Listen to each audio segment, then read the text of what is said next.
আসসালামু আলাইকুম। আমরা দাঁড়িয়ে আছি আমাদের এক প্রজেক্টে, এর নাম হচ্ছে বাগানবাড়ি হোমস ওয়ান।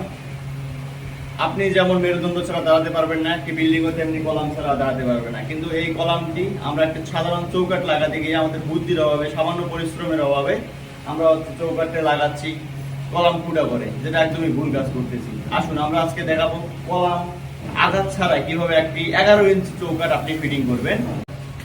এটা চৌকাঠের প্রস্থ হচ্ছে 11 ইঞ্চি। আমাদের এটা বেডরুমের মেইন চৌকাঠ। এখানে আমরা হচ্ছে যে একটা 10 ইঞ্চি গাঁথনি করে দিই, স্পষ্ট দেখেন।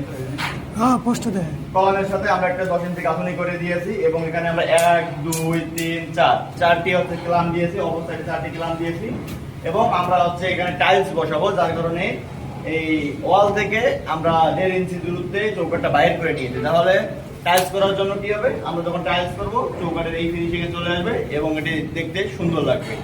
আপনারা আপনাদের বিল্ডিং এ কখনো এই কাজটি করবে না, কখনো কলাম ফুটো, কলামে ড্রিল, কলামে আঘাত করে কখনো চৌকাঠ বসাবেন না।